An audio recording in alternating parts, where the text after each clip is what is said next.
So today we're going to be talking about Isaac. Who was Isaac in the Bible? What did he do and what importance did he have on Scripture?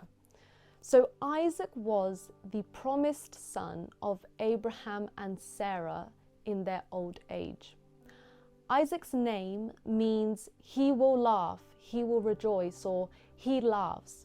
And we can connect his name meaning to the moment where his parents, Abraham and Sarah, laughed when an angel told them that they would have a son.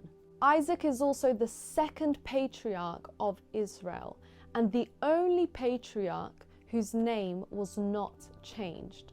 So we have three patriarchs of Israel. We have his father Abraham, whose name was Abram and then got changed to Abraham. He's the first.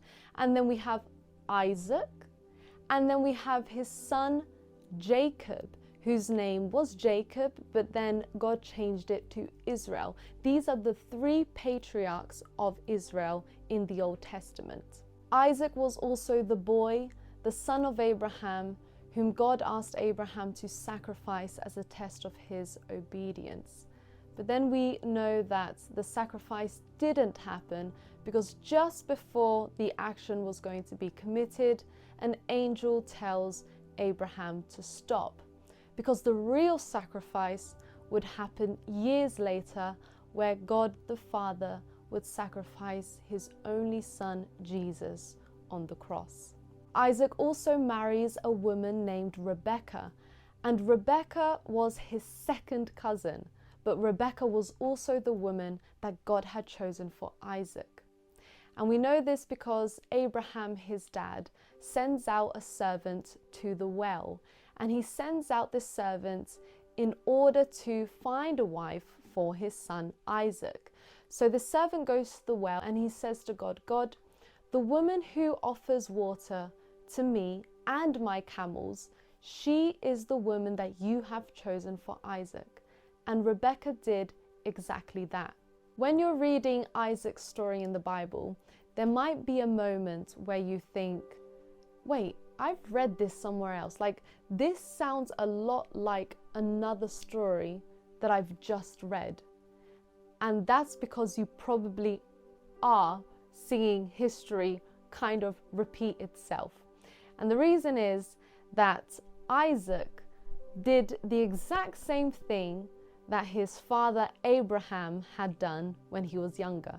So there was a moment in Abraham's life where he tells people that Sarah is not his wife, but his sister, because he says, oh, Sarah's too beautiful, they're going to kill me because they want to be with her if they know that I'm her husband. So I'll just say that she's my sister.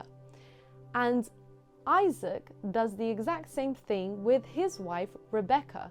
So when they're in the city of Gerar, Isaac tells everyone, oh no, she's not my wife, she's my sister, because he thinks, oh, they're going to kill me because they want to be with her because she's too beautiful.